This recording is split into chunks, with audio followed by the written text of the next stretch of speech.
जी दोस्तों 37वीं ਆਸਟ੍ਰੇਲੀਅਨ ਸਿੱਖ ਖੇਡਾਂ ਦੇ ਵਿੱਚ ਇੱਕ ਵਾਰ ਫਿਰ ਤੋਂ ਤੁਹਾਡਾ ਸਵਾਗਤ। ਜਦੋਂ ਵੀ ਮਾਂ ਖੇਡ ਕਬੱਡੀ ਦੀ ਗੱਲ ਹੁੰਦੀ ਆ ਤੇ ਕਬੱਡੀ ਦੇ ਮੈਦਾਨਾਂ 'ਚ ਇੱਕ ਬੁਲੰਦ ਆਵਾਜ਼ ਜਿਹੜੀ ਮਾਈਕਾਂ ਤੇ ਹਮੇਸ਼ਾ ਗੂੰਜਦੀ ਆ, ਗੱਗੀ ਮਾਨ, ਉਹ ਇਸ ਵਕਤ ਬੁਲੰਦ ਆਵਾਜ਼ ਮੇਰੇ ਨਾਲ ਬੈਠੀ ਆ। ਉਹ ਬਾਈ ਹੁਣਾਂ ਦਾ ਸਵਾਗਤ ਕਰੀਏ। ਬਾਈ ਜੀ ਪਿਆਰ ਭਰੀ ਸਤਿ ਸ਼੍ਰੀ ਅਕਾਲ। ਸਤਿ ਸ਼੍ਰੀ ਅਕਾਲ ਬਾਈ ਜੀ।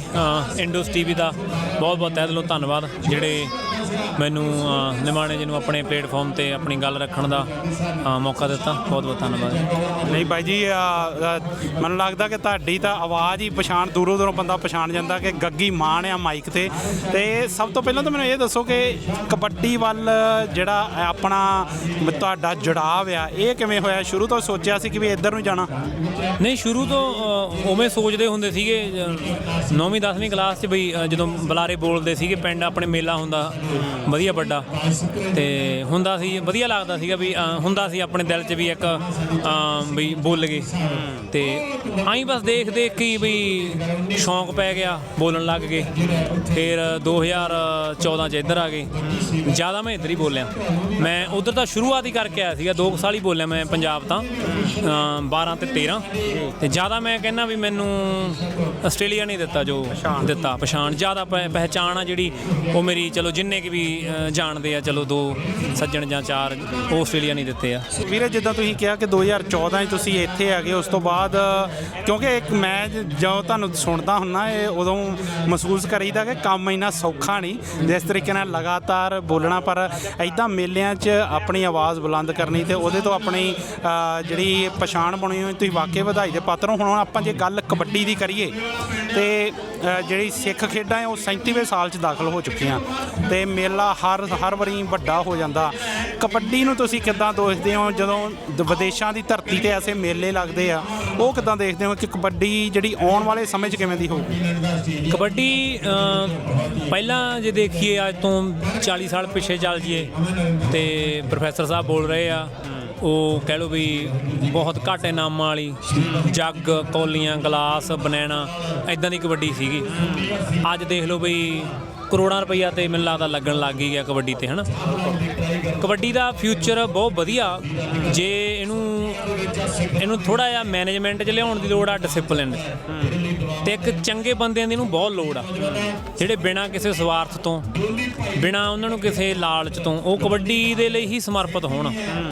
ਉਹ ਭਾਵੇਂ ਲਾ ਲਓ ਵੀ ਇੱਕ ਆਸਟ੍ਰੇਲੀਆ 'ਚ ਹੋਵੇ ਜਿੱਥੇ ਜਿੱਥੇ ਜ਼ਿਆਦਾ ਕਬੱਡੀ, ਇੱਕ ਨਿਊਜ਼ੀਲੈਂਡ 'ਚ ਹੋਵੇ, ਇੱਕ ਕੈਨੇਡਾ 'ਚ ਹੋਵੇ, ਇੱਕ ਇੰਗਲੈਂਡ 'ਚ ਹੋਵੇ, ਇੱਕ ਯੂਰਪ ਦਾ ਹੋਵੇ।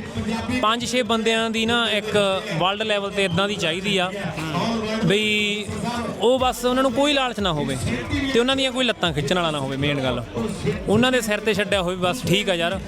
ਉਹ ਐਂ ਵੀ ਨਾ ਹੋਵੇ ਉਹ ਪੈਸਾ ਲਾਉਣ ਵਾਲੇ ਵੀ ਹੋਣ, ਅਤੇ ਜੇ ਉਹ ਪੈਸਾ ਲਾਉਣ ਵਾਲਿਆਂ ਦੇ ਮੋਢੀ ਹੋਣ ਵੀ ਹਾਂ ਅਸੀਂ ਪੈਸਾ ਲਾਉਣੇ ਆ, ਚਲਾਉਣਗੇ ਇਹ ਬੰਦੇ। ਪਰ ਉਹ ਜਿਵੇਂ ਉਹਨਾਂ ਨੇ ਕਹਿਤੀ ਵੀ ਉਵੇਂ ਹੀ ਹੋਊਗਾ। ਕਬੱਡੀ ਜਾਣੀ ਕਿ ਬਹੁਤ, ਮੈਂ ਕਹਿੰਦਾ ਵੀ ਹਾਲੇ ਪਲੇਅਰਾਂ ਨੂੰ ਇਹਦਾ ਮੁੱਲ ਉੱਦਣ ਪੈਣਾ ਜਿਹੜੇ ਹਿਸਾਬ ਨਾਲ ਮੁੰਡਿਆਂ ਦੇ ਸਰੀਰ ਆ ਸੋਹਣੇ ਆ ਹੁਣ, ਅਤੇ ਹੋਰ ਕਬੱਡੀ ਦੇ ਵਿੱਚ ਪ੍ਰੋਫੈਸ਼ਨਲਿਜ਼ਮ ਆ ਗਿਆ, ਮੁੰਡਿਆਂ ਦੇ ਸਰੀਰ ਬਹੁਤ ਛਾਂਟੇ ਗਏ। ਅਤੇ ਉਹਨਾਂ ਨੂੰ ਬ੍ਰਾਂਡ ਅੰਬੈਸਡਰ ਅਪਰੋਚ ਕਰਨਗੇ ਜਦੋਂ ਉਹਨਾਂ ਨੂੰ 2-2 ਲੱਖ ਡਾਲਰ, 3-3 ਲੱਖ ਡਾਲਰ ਉੱਧਰੋਂ ਹੀ ਆਉਣ ਲੱਗ ਗਿਆ। ਗੇਮ ਤੋਂ ਤਾਂ ਜਿਹੜੇ ਬਣਨੇ ਹੀ ਬਣਨੇ ਆ। ਮੈਂ ਕਹੂੰਗਾ ਵੀ ਉੱਦਣ ਕਬੱਡੀ ਹੋਰ ਵੀ ਅਗਲਾ ਸਟੈਪ ਉਹ ਆ ਕਬੱਡੀ ਦਾ। ਅੱਜ ਕਰੋੜਾਂ ਦੀ ਹੋਊਗੀ, ਅਗਲਾ ਸਟੈਪ ਉਹ ਆ ਵੀ ਸਾਡੇ ਮੁੰਡਿਆਂ ਨੂੰ ਵੱਡੇ ਵੱਡੇ ਬ੍ਰਾਂਡ, ਐਡੀਡਾਸ ਹੋ ਗਿਆ, ਨਾਈਕੀ ਹੋ ਗਿਆ ਜਾਂ ਹੋਰ ਵੀ, ਉਹ ਹਾਇਰ ਕਰਨ ਵੀ ਯਾਰ ਤੁਸੀਂ ਸਾਡੇ ਬ੍ਰਾਂਡਾਂ ਦੀ ਐਡ ਕਰੋ। ਮੈਂ ਚਾਹੁੰਦਾ ਵੀ ਉੱਥੇ ਕਬੱਡੀ ਜਾਵੇ। ਕਿਆ ਬਾਤ ਆ ਜੀ, ਕਿੱਡੀ ਸੋਹਣੀ ਅਤੇ ਨਰੋਈ ਸੋਚ ਆ। ਪਰ ਬਾਈ ਜਿੱਦਾਂ ਤੁਸੀਂ ਕਿਹਾ ਕਿ ਕਬੱਡੀ ਕਰੋੜਾਂ ਦੀ ਹੋ ਗਈ, ਕਰੋੜਾਂ ਦੀ ਕਬੱਡੀ ਹੋਣ ਦੇ ਨਾਲ ਨਾਲ ਇਹਦੇ ਨਾਲ ਬਹੁਤ ਸਾਰੀਆਂ ਕੰਟਰੋਵਰਸੀਜ਼ ਵੀ ਜੁੜ ਗਈਆਂ, ਫੈਡਰੇਸ਼ਨਾਂ ਦੀਆਂ ਆਪਸੀ ਲੜਾਈਆਂ, ਬਹੁਤ ਕੁਛ ਇਹਦੇ ਵਿੱਚ ਆ ਗਿਆ।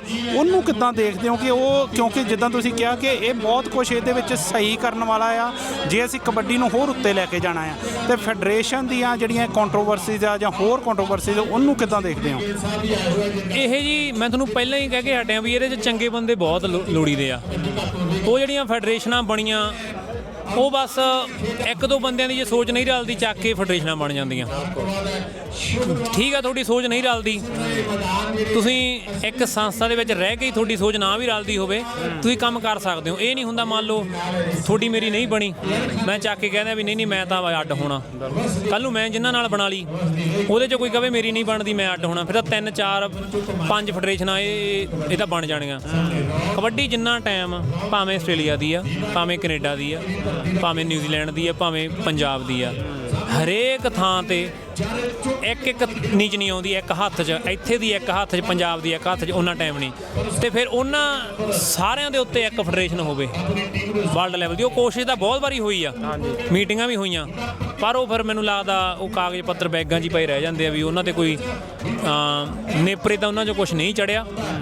ਤੇ ਪਰ ਉਹਦੇ ਬਿਨਾ ਇਹ ਕਬੱਡੀ ਦਾ ਕੋਈ ਜਿਹੜੇ ਲੈਵਲ ਤੇ ਸੋਚ ਰਹੇ ਆ ਵੀ ਇਦਾਂ ਹੋਵੇ, ਇਦੋਂ ਬਣਾ ਨਹੀਂ ਹੋ ਸਕਦਾ। ਹਰੇਕ ਕਹਿ ਹੁੰਦਾ ਜੇ ਕੋਈ ਨਵੀਂ ਫੈਡਰੇਸ਼ਨ ਬਣਾਉਂਦਾ ਅਸੀਂ ਵਧੀਆ ਕੰਮ ਕਰਾਂਗੇ, ਉਦੋਂ ਨਵੀਂ ਬਣ ਜਾਂਦੀ ਹੈ ਅਸੀਂ ਕਬੱਡੀ ਲਈ ਬਹੁਤ ਵਧੀਆ ਸੋਚਾਂਗੇ। ਵੀ ਭਰਾਵੋ ਤੁਸੀਂ ਸਾਰੇ ਰਲ ਕੇ ਹੀ ਸੋਚ ਲਓ, ਵੀ ਤੁਹਾਨੂੰ ਅੱਡ ਅੱਡ ਸੋਚਣ ਦੀ ਜਿੱਥੇ ਇੰਨੀਆਂ ਸੋਚਾਂ ਰਲ ਕੇ ਤੁਸੀਂ ਰਲ ਕੇ ਇੱਕ ਥਾਂ ਸੋਚ ਲਓ ਨਾ ਕਬੱਡੀ ਦਾ। ਤੁਹਾਨੂੰ ਐਵੇਂ ਤੁਸੀਂ 10 ਜਾਂ 5 ਹੁਣ ਫੈਡਰੇਸ਼ਨਾਂ ਬਣਾ ਕੇ ਨੇ ਵੀ ਅਸੀਂ ਸੋਚਾਂਗੇ ਸੋਚਣਾ ਸੱਚਣਾ ਕਿਹਨੇ ਬਾਈ, ਤੇ ਸਭ ਆਪੋ ਆਪ ਨੂੰ ਹੋਏ ਵੇ ਆ। ਤੇ ਠੀਕ ਹੈ ਵਿਚਾਰ ਇੱਕ ਚਲੋ ਧੰਨਵਾਦ ਵੀ ਪੈਸਾ ਲਾਈ ਜਾਂਦੇ ਆ, ਪਰ ਉਹ ਪੈਸਾ ਮੈਨੂੰ ਲੱਗਦਾ ਵੀ ਉਹ ਕਬੱਡੀ ਲਈ ਠੀਕ ਆ, ਇਹਨੇ ਇੱਥੇ ਹੀ ਖੜੀ ਰਹਿਣਾ ਹੁਣ ਜਿੱਥੇ ਖੜੀ ਹੈ ਇਹ ਕਬੱਡੀ। ਇਦੋਂ ਉੱਪਰ ਠੀਕ ਆ ਪੈਸਾ ਵੱਧ ਜੂ, ਮੰਨ ਲਓ ਜਿੱਥੇ ਲੱਖ ਲੱਗਦਾ 2 ਲੱਗਣ ਲੱਗ ਜੂ, ਪਰ ਇਹ ਕਬੱਡੀ ਨੂੰ ਜੇ ਇੰਟਰਨੈਸ਼ਨਲ ਹਾਲੇ ਇਹ ਇਕੱਲੀ ਪੰਜਾਬੀਆਂ ਤੱਕ ਹੀ ਆ, ਇਹਨੂੰ ਜੇ ਇੰਟਰਨੈਸ਼ਨਲ ਰੂਪ ਦੇਣਾ ਨਾ ਇਹਦੇ ਲਈ ਰੁਪਈਆ 2 ਸਾਲ ਇਹ ਗੇਮ ਲਈ ਬਹੁਤ ਰੁਪਈਆ ਧੱਕਣ ਦੀ ਲੋੜ ਆ। ਕੋਈ ਲੀਗ ਮੰਨ ਲਓ ਦੁਨੀਆ ਦੀਆਂ ਕੋਈ 8 ਟੀਮਾਂ ਬਣ ਜਾਣ ਚੋਟੀ ਦੀਆਂ, ਫਿਰ ਉਹਨਾਂ ਦੇ ਅੱਡ ਅੱਡ ਕੰਟਰੀਆਂ 'ਚ ਮੈਚ ਹੋਣ, ਉਹਦੀ ਰੱਖੀ ਜਾਵੇ ਟਿਕਟ, ਉੱਥੇ ਹੋਰ ਕਮਿਊਨਿਟੀਆਂ ਦੇ ਕੋਈ ਜਿਹੜੇ ਪ੍ਰਸਿੱਧ ਆ, ਕੋਈ ਫੁੱਟਬਾਲਰ ਆ, ਕੋਈ ਸਿੰਗਰ ਆ, ਉਹ ਸੱਦਿਆ ਜਾਵੇ, ਹੋਰ ਕਮਿਊਨਿਟੀਆਂ ਨੂੰ ਵੀ ਕਬੱਡੀ ਦਿਖਾਈ ਜਾਵੇ ਵੀ ਆਹ ਸਾਡੀ ਗੇਮ ਆ, ਟਿਕਟ ਰੱਖ ਕੇ ਉਹ ਕਬੱਡੀ ਦੇਖਣ ਭਾਵੇਂ ਨਹੀਂ ਆਉਣਗੇ, ਪਰ ਜਿਹੜੀ ਉਹਨਾਂ ਦੀ ਕੋਈ ਸੈਲੀਬ੍ਰਿਟੀ ਸੱਦੀ ਗਈ ਆ ਉਹਨੂੰ ਦੇਖਣ ਆਉਣਗੇ, ਉਹਦੇ ਬਹਾਨੇ ਕਬੱਡੀ ਵੀ ਦੇਖਣਗੇ, ਉਹਦੇ ਨਾਲ ਉਹ ਫਿਰ ਦੇਖਣਗੇ, ਸ਼ਾਇਦ ਉਹਨਾਂ ਚਾਅ ਪੂਰਾ ਹੋ ਜਾਓ ਗੱਲਾਂ ਆਏ। ਇਹਨੂੰ ਐਡਵਰਟਾਈਜ਼ਮੈਂਟ ਦੀ ਬਹੁਤ ਲੋੜ ਆ।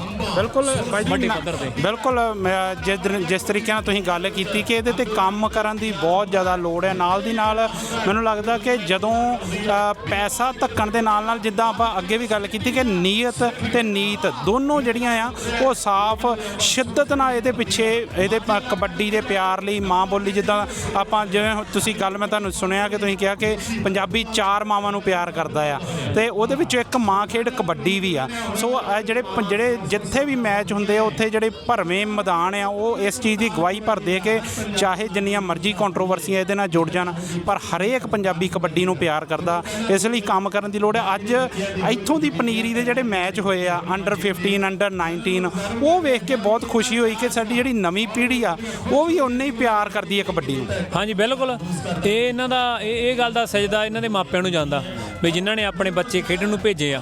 ਨਹੀਂ ਮਾਪੇ ਡਰ ਜਾਂਦੇ ਆ ਵੀ ਇਹ 60 ਫੀਟ ਦੀ ਖੇਡ ਆ, ਪਰ ਉਹ ਬੱਚਿਆਂ ਨੇ ਬਹੁਤ ਵਧੀਆ ਗੇਮ ਲਾਈ ਆ ਤੇ ਦਰਸ਼ਕਾਂ ਨੇ ਉਤਸ਼ਾਹ ਨਾਲ ਗੇਮ ਦੇਖੀ ਵੀ ਆ ਤੇ ਉਹਨਾਂ ਦਾ ਉਤਸ਼ਾਹ ਵਧਾਇਆ ਵੀ ਆ। ਤੇ ਮੈਂ ਤੇ ਇਹੀ ਕਹਿੰਦਾ ਵੀ ਉਹਨਾਂ ਨਾਲ ਦੇਖ ਕੇ ਹੋਰ ਵੀ ਬੱਚੇ ਆਉਣ। ਤਕਰੀਬਨ ਜੇ ਇੱਥੋਂ ਦੇ ਬੱਚੇ ਖੇਡਣ ਲੱਗਣਗੇ ਆਪਾਂ ਨੂੰ ਮਾਣ ਹੋਊਗਾ ਵੀ ਇੱਕ ਇੱਥੋਂ ਦੀ ਆਸਟ੍ਰੇਲੀਆ ਦੀ ਲੋਕਲ ਟੀਮ ਹੀ ਆਉਣ ਵਾਲੇ ਮੰਨ ਲਓ 5-10 ਸਾਲਾਂ ਨੂੰ ਕਬੱਡੀ ਦਾ ਉਹ ਲੈਵਲ ਹੁੰਦਾ, ਆਪਣੇ ਕੋਲ ਇੱਥੋਂ ਦੀ ਲੋਕਲ ਟੀਮ ਹੋਵੇ ਜਿਹੜੇ ਆਸਟ੍ਰੇਲੀਅਨ ਬੋਏ ਹੋਣ ਜਾਂ ਜਿਹੜੇ ਵੀ ਆਸਟ੍ਰੇਲੀਅਨ ਕਹਿ ਲਈਏ ਬਰਾਉਨ ਜਿਹੜੇ ਇੱਥੋਂ ਦੇ ਜੰਮੇ ਜਾਏ ਹੋਣ ਹੈ ਨਾ, ਤੇ ਉਹ ਤਾਂ ਫਿਰ ਬਹੁਤ ਖੁਸ਼ੀ ਵਾਲੀ ਗੱਲ ਹੋਊਗੀ। ਤੇ ਇਹ ਹੋਰਾਂ ਕੰਟਰੀਆਂ ਕੈਨੇਡਾ ਤਾਂ ਚਲੋ ਬਣਦੀਆਂ ਟੀਮਾਂ ਅੰਡਰ 19 ਦੀਆਂ ਅੰਡਰ 20 ਬਣਦੀਆਂ, ਆਸਟ੍ਰੇਲੀਆ ਦੇ ਵਿੱਚ ਪਹਿਲੀ ਵਾਰ ਹੋ ਰਿਹਾ। ਤੇ ਮੈਂ ਚਾਹੁੰਦਾ ਵੀ ਇਹ ਪਿਰਤ ਜਿਹੜੀ ਪਈ ਆ ਇਹ ਪਈ ਰਹਿਣੀ ਚਾਹੀਦੀ ਆ, ਇਹ ਪੈੜਾਂ ਤੇ ਸਾਰਿਆਂ ਨੂੰ ਚੱਲੇ ਜਾਣਾ ਚਾਹੀਦਾ। ਜਿਵੇਂ ਜਿਵੇਂ ਇਹ ਵੱਡੇ ਹੋਣਗੇ ਇਹ ਵੱਡਿਆਂ 'ਚ ਆ ਜਾਣਗੇ, ਪਿੱਛੇ ਪਨੀਰੀ ਹੋਰ ਤੁਰੀ ਜਾਵੇ।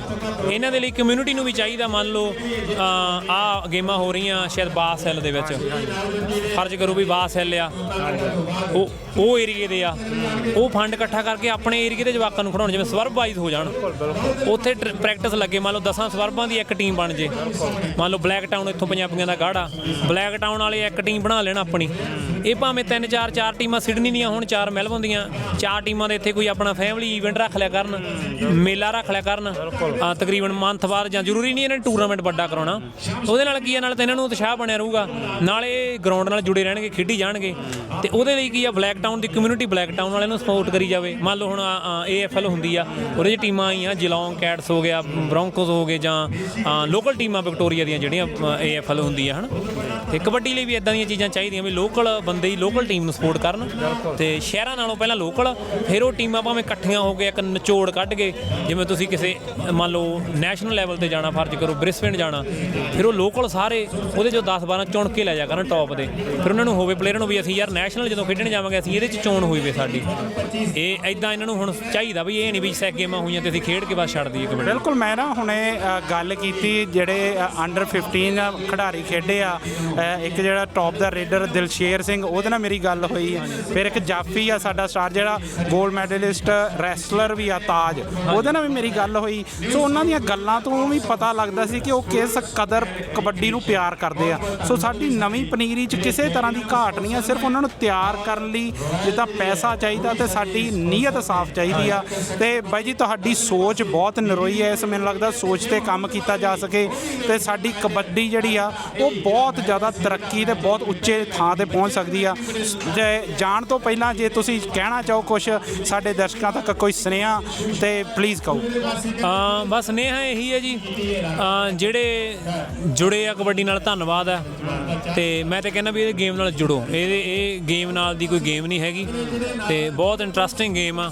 ਤੇ ਬੱਚਿਆਂ ਨੂੰ ਵੀ ਜੋੜੋ, ਪਿਰਤ ਪਈ ਆ। ਤੇ ਮੈਂ ਮੀਡੀਆ ਦਾ ਵੀ ਧੰਨਵਾਦ ਕਰਦਾ ਵੀ ਤੁਸੀਂ, ਮੈਂ ਚਾਹੁੰਦਾ ਵੀ ਇਹਨਾਂ ਬੱਚਿਆਂ ਨੂੰ ਇਦਾਂ ਇੰਟਰਵਿਊ ਵੀ ਕਰੋ, ਇਹਨਾਂ ਦੇ ਮੈਚ ਅੱਡ ਕੱਟ ਕੇ ਪਾਓ। ਤੁਹਾਡੇ ਨਾਲ ਵੀ ਦੇਖੋ, ਦੋ ਚੀਜ਼ਾਂ ਹੁੰਦੀਆਂ ਕਿਸੇ ਵੀ, ਜਦੋਂ ਖੇਡਦੇ ਨੂੰ ਸ਼ੁਰੂ 'ਚ ਕਿਸੇ ਨੂੰ ਉਤਸ਼ਾਹ ਮਿਲ ਜੇ, ਉਹ ਦੋ ਚੀਜ਼ਾਂ ਹੀ ਦੇ ਸਕਦੀਆਂ, ਇੱਕ ਪੈਸਾ, ਇੱਕ ਮੀਡੀਆ ਨੇ ਉਹਦਾ ਫੇਸ ਵੈਲਿਊ ਜਿਹੜਾ ਲੋਕਾਂ ਨੂੰ ਦਿਖਾਉਣਾ। ਜਦੋਂ ਛੋਟੇ ਬੱਚੇ ਨੂੰ ਹੋ ਗਿਆ ਯਾਰ ਮੈਨੂੰ ਲੋਕ ਜਾਣਨ ਲੱਗ ਗਏ, ਜਾਂ ਪੈਸਾ ਉਹਨੂੰ ਇਹ ਆ ਵੀ ਉਹਨੂੰ ਐਂ ਹੋ ਗਿਆ ਵੀ ਨਹੀਂ ਇਹਦੇ 'ਚ ਕਮਾਈ ਵੀ ਹੈਗੀ ਆ, ਵੀ ਮੈਂ ਇਹ ਐਜ਼ ਇਹਨੂੰ ਮੈਂ ਆਪਣੀ ਇਨਕਮ ਦਾ ਸੋਰਸ ਵੀ ਲੈ ਸਕਦਾ। ਤੇ ਇਹ ਗੇਮ 'ਚ ਹੈਗੀ ਵੀ ਆ, ਕਮਾਈ ਵੀ ਹੈਗੀ ਇਹਦੇ 'ਚ ਬਹੁਤ। ਜੇ ਤੁਸੀਂ ਪ੍ਰੋਫੈਸ਼ਨਲ ਲੈਵਲ ਤੇ ਖੇਡਦੇ ਹੋ, ਤਕਰੀਬਨ ਤੁਸੀਂ ਸਾਲ ਦਾ ਜਿਹੜੇ ਵਧੀਆ ਪਲੇਅਰ ਆ, ਉਹ ਜੇ ਆਪਾਂ ਪੰਜਾਬੀ 'ਚ ਕਹੀਏ ਤਾਂ 2-4 ਕਰੋੜ ਰੁਪਈਆ ਨਹੀਂ ਛੱਡਦੇ, ਤੇ ਇਹਦੇ 'ਚ ਵਧੀਆ ਹੈਗੀ ਆ। ਪਰ ਆਪਾਂ ਚਾਹੁੰਦੇ ਆ ਵੀ ਹੁਣ ਕਰੋੜਾਂ ਤੋਂ ਇਹ ਵੱਡੀ ਹੋ ਜਾਏ ਗੇਮ। ਹਾਂ, ਪਰ ਉਹ ਤਾਂ ਹੀ ਹੈ ਜੇ ਸੱਚੀ ਨੀਤ ਨਾਲ ਤੇ ਸਾਰੇ ਆਪਸੀ ਚੌਧਰਾਂ ਦੇ ਰੌਲੇ ਛੱਡ ਕੇ ਸੱਚੇ ਮਨ ਨਾਲ ਕਰੋਗੇ। ਨਹੀਂ ਤਾਂ ਭਾਵੇਂ ਤੁਸੀਂ ਇਹ ਤੇ 100 ਕਰੋੜ ਵੀ ਲਾ ਦਿਓਗੇ ਨਾ, ਇਹਨੇ ਗੇਮ ਨੇ ਖੜੀ ਉੱਥੇ ਹੀ ਰਹਿਣਾ। ਤੇ ਕਹਿੰਦੇ ਹੁੰਦੇ ਆ ਵੀ ਇਹਨੇ ਸਿਸਟਮ ਤੋਂ ਬਿਨਾਂ ਇਹਨੇ ਉੱਪਰ ਨਹੀਂ ਜਾਣਾ, ਜਿਹੜੀ ਆਪਾਂ ਸੋਚ ਲੈਂਦੇ ਆ ਵੀ ਪਲੇਅਰ ਐਡੇ ਬਣਨ। ਤੇ ਮੈਂ ਚਾਹੁੰਦਾ ਵੀ ਸੰਦੀਪ ਲੱਲਿੰਗ ਵਾਲਾ ਬਾਈ ਆਇਆ ਵਾ, ਤੇ ਉਹਨਾਂ ਬਾਈ ਉਹਨਾਂ ਨੇ ਤਾਂ ਖੇਡ ਕੇ ਛੱਡਤੀ, ਪਰ ਉਹ ਸੋਚਦੇ ਹੋਣਗੇ ਵੀ ਕਬੱਡੀ ਅੱਜ ਇੱਥੇ ਆ ਗਈ ਆ। ਹੁਣ ਇਹਨਾਂ ਨੂੰ ਚਾਹੀਦਾ, ਉਹਨਾਂ ਨੇ ਆਪਣਾ ਯੋਗਦਾਨ ਪਾਤਾ, ਜਿਹੜੇ ਹੁਣ ਵਾਲੇ ਖੇਡਦੇ ਆ, ਵੀ ਹੁਣ ਅਸੀਂ ਅੱਗੇ ਵਾਲਿਆਂ ਦੇ ਡੋਰ ਹੱਥ 'ਚ ਕਿੱਥੇ ਜਾ ਕੇ ਫੜਾ ਕੇ ਆਉਣੀ, ਵੀ ਕਿੰਨੀ ਕੁ ਉੱਤੇ ਲੈ ਕੇ ਜਾ ਸਕਣ, ਵੀ ਅਸੀਂ ਇਹਨਾਂ ਨੂੰ ਆਹ ਮਾਰਗ ਦਿਸ਼ਾ ਦੇਣੀ ਹੈ ਜਿਹੜੀ। ਹਾਂਜੀ, ਸੋ ਬਿਲਕੁਲ ਬਾਈ ਜੀ, ਤੁਹਾਡੀ ਸੋਚ ਬਹੁਤ ਨਰੋਈ ਆ। ਤੇ ਇੱਕ ਵਾਰ ਫਿਰ ਤੋਂ ਜਿਹੜੀਆਂ ਬਾਈ ਦੀਆਂ ਗੱਲਾਂ ਦਾ ਨਿਚੋੜ ਆ ਕਿ ਕਬੱਡੀ ਲਈ ਨੀਤ, ਪੈਸੇ ਦੇ ਨਾਲ ਨੀਤ ਤੇ ਕੰਮ, ਸਾਫ਼ ਨੀਤ ਨਾਲ ਕੰਮ ਕਰਨ ਦੀ ਲੋੜ ਆ। ਵੱਡੇ ਨਾਮ ਕਬੱਡੀ ਨਾਲ ਜੁੜੇ ਆ, ਸਾਡੀ ਨਵੀਂ ਪਨੀਰੀ ਤਿਆਰ ਹੋ ਰਹੀ ਆ, ਉਹਨਾਂ ਦਾ ਹੱਥ ਫੜਨ ਦੀ ਲੋੜ ਆ, ਉਹਨਾਂ ਨੂੰ ਸਹੀ ਦਿਸ਼ਾ ਦੇਣ ਦੀ ਲੋੜ ਆ। ਸੋ ਬਾਈ ਜੀ, ਤੁਹਾਡੀਆਂ ਗੱਲਾਂ ਲਈ, ਤੁਹਾਡੇ ਸਮੇਂ ਲਈ ਇੰਡੋਜ਼ ਟੀਵੀ ਤੁਹਾਡਾ ਬਹੁਤ ਧੰਨਵਾਦੀ ਆ। Thank you so much. ਧੰਨਵਾਦ ਜੀ ਇੰਡੋਜ਼ ਟੀਵੀ ਦਾ, ਸਾਰੇ ਜਿੰਨੇ ਵੀ ਦਰਸ਼ਕ ਜੁੜੇ ਆ ਸਾਰਿਆਂ ਦਾ ਧੰਨਵਾਦ। Thank you by.